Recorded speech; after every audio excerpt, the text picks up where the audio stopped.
Not all stories are told in daylight. Here we tell you the stories they warn you not to repeat, and the ones they pray aren't true.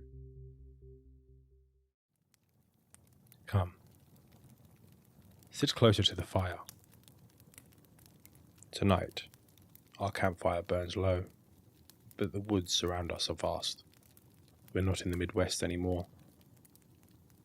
We've travelled east, to southern New Jersey, to a place where the forests seem endless, the air smells of pine and earth, and even in daylight, the silence can feel unnatural. The Pine Barrens, a stretch of over 1 million acres where the trees crowd close and the shadows last longer than they should. The Pine Barrens are a place apart, a tangle of pitch pine and oak, sandy soil, and meandering rivers. Early settlers found the land difficult to farm, so it remained sparsely populated, home to small, isolated communities, hunters, trappers, and those who preferred to keep to themselves. The vastness of the forests and the scarcity of the people created fertile ground for legends, and for something else to hide. Among the oldest and most enduring of these legends is the story of the Jersey Devil, a creature said to haunt these woods for over 250 years. The most widely told origin dates back to the year 1735, in the small village of Leeds Point.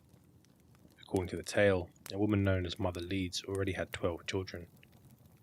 When she discovered she was pregnant with the 13th, overwhelmed and impoverished, she reportedly cried out in frustration, "May the devil take this one!"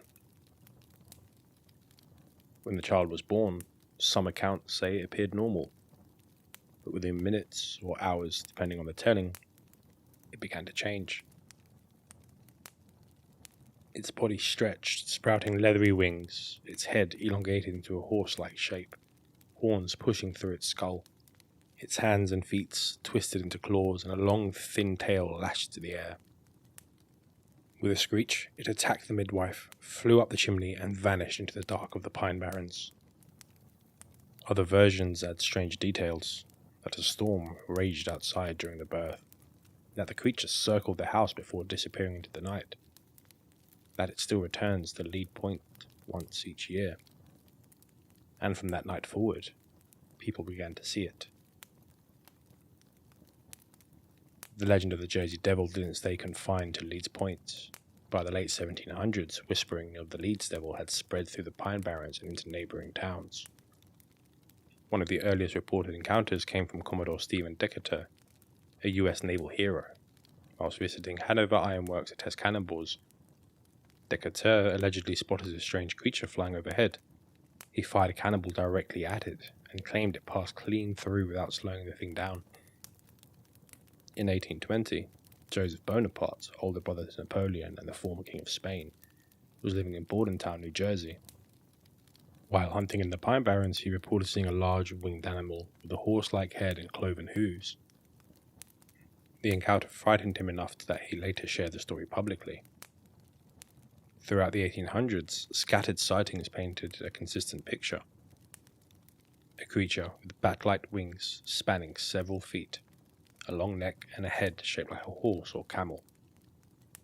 Small, clawed arms tucked close to its chest.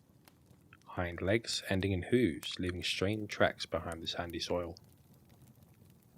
These prints, sometimes found in snow, deepened the mystery. In some cases they stretched for miles, crossing fences and rooftops as though the creature never paused or tired. But the most famous burst of sightings was yet to come. An event that would turn a regional folktale into national news. In January of 1909, the Pine Barrens lay under a crust of snow, the air brittle with cold. Over the course of one strange week, hundreds of people across New Jersey and beyond would claim to have seen something in the sky and on the ground. It began with strange tracks in Burlington County. Locals woke to find hoof prints in the snow, single file, evenly spaced, stretching for miles. The prints crossed fences, climbed onto rooftops, and cut straight through frozen ponds without breaking stride. The next day, more prints appeared in neighbouring towns: Gloucester, Haddonfield, Collingswood.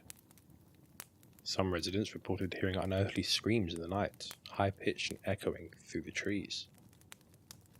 Then came the sightings. In Camden, police officers claimed they chased a winged kangaroo-like creature that flew away into the night. In Bristol, Pennsylvania, a postman said that he saw it perched on a rooftop, its head like a horse, its wings stretching wide before it leapt into the air. One trolley car full of passengers in Haddon Heights reported a winged creature swooping towards them, its eyes glowing red in the darkness. The conductor brought the car to a halt, and the witnesses swore the thing let out a screech before vanishing. Panic had begun to spread. Schools closed in some towns, workers stayed home, farmers kept their animals inside at night. Posses armed with shotguns scoured the barrens, though none found anything more than the strange tracks and the occasional distant cry. By the end of the week, the sightings had slowed.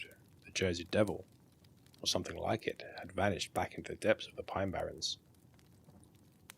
Though the panic of 1909 burned bright and fast, it wasn't the last time the Jersey Devil was seen. After almost a century, it has returned, fleeting, unpredictable, leaving just enough evidence to keep the legend alive. In the spring of 1960, a quiet town of Mays Landing was shaken by a series of nights filled with unearthly cries. Residents described the sound as a high, wailing scream that rose and fell like a woman in distress. Sharper, metallic, almost painful to hear. A local forest ranger investigating the noise said, "It cut through the air like metal, tearing. I've hunted here my whole life and have never heard anything like it." The following morning, several sets of strange tracks were discovered along the edges of the woods. They were cloven, yet oddly elongated, each about 4 inches long. The prints trailed for nearly a quarter mile before vanishing at the edge of the creek. No signs of entry or exit in the mud. Just after 2 a.m, a taxi driver was making his way through Greenbrook when a movement above the road caught his attention. A dark figure swooped down, forcing him to slam the brakes. The headlights caught it in full. Leathery wings, a long bony neck, and a head shaped like a horse's but thinner and more angular. 2 short forelimbs hung close to its chest, and the hind legs ended in hooves. The creature seemed to hover for a second, then folded its wings tight and dove into the tree line with impossible speed. Shaken, the driver described the entire encounter as lasting less than 5 seconds. But I'll never forget it. One overcast afternoon, a fisherman was tending his crab tracks along Barnegat Bay when he spotted what he thought was a crane gliding low over the water. But as it approached, its body was wrong. Too long, too lean, and its wings bore no feathers, only stretched pale membrane. When it passed overhead, it could see the legs, thin but muscular, ending in hooves that dangled as it flew. There was no sound of flapping, only the faint rush of air. It circled once, banking towards the shoreline, and disappeared into the dense trees beyond. Near midnight, a couple driving through the narrow roads outside Leeds Point spotted movement ahead. Something stepped out of the darkness and crossed the road in 2 quick strides. It stood about the height of a man, with hind legs like a goat's, and wings tucked close against its back.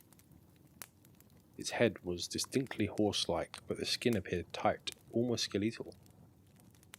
As they slowed, the creature paused, turning to look at them. Its eyes caught the light, not glowing, but reflecting like an animal's. Then, in a single bound, it launched itself into the air, wings unfurling with a leathery snap, and vanished over the treetops.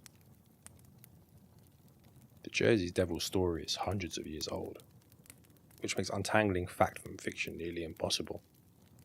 Over the years, researchers, historians, and locals have proposed a range of explanations, some grounded, some folkloric, and others entirely supernatural. Firstly, we have folklore born from real people. Many historians suggest the legend began as a way to demonize the Leeds family. Daniel Leeds, a colonial-era almanac publisher, had political and religious disagreements with his Quaker neighbours. His family crest even featured a dragon-like figure, an image his critics may have used to brand them as cursed. Over time, the Leeds Devil became a local boogeyman, and when strange sightings or noises occurred in the Pine Barrens, people had a ready-made culprit. Another theory is that it is a misidentified animal. Skeptics point to the possibility of large birds such as a sandhill crane, standing nearly 4 feet tall, with a wingspan of up to 7 feet, and a strange rattling cry. A startled crane in low light would fit some descriptions. However, the hoofprints, cloven tracks on rooftops, and the bird's horse-like head in multiple accounts are harder to reconcile with any known bird or mammal. We also have the cryptozoological theory. Some cryptozoologists theorize that Jersey Devil could be a remnant of an extinct species, perhaps a pterosaur-like creature adapted to survive in isolated woodlands, or unique North American megafauna that avoided detection by staying deep within the barrens. While there's no physical evidence to support this, the Pine Barrens' vast undeveloped terrain makes it easy for something to remain unseen for long stretches of time. Finally, we have the supernatural entity theory. For many in the region, the Jersey Devil is more than flesh and blood. Its sudden appearances and disappearances, its ability to leave prints that seem to defy physics, and the way it inspires dread before even being seen at all point, they say, to something otherworldly. Some link it to Native American legends of spirits inhabiting the barrens, or guardians or punishers who can take on monstrous forms. Others believe it is a curse given life, tied to the events at Lead Point in 1735 and fueled by generations of belief. The Pine Barrens are quiet now, but the quiet here is different. It feels like it's listening. The Jersey Devil has been a part of this forest for nearly 3 centuries. Born in a storm, named in anger, seen by hundreds who swear they'll never forget what they saw. Some say it's nothing more than folklore, a colonial ghost story bent to scare children. Others believe it's flesh and blood, a creature adapted to the deep woods seen only in fleeting glimpses. And then there are those who whisper it's neither animal nor legend, but a curse. If you find yourself driving through the Pine Barrens late at night, watch the tree line.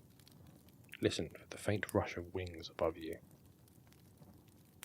If you hear a scream that chills your bones, remember, it may not be the wind. What do you think? Is the Jersey Devil a living creature, a centuries-old ghost story, or something else entirely? If you've walked these woods, have you heard it? The forest is quiet, but the Jersey Devil is always watching. If you want more encounters like this, like, subscribe, and join us by the fire next time.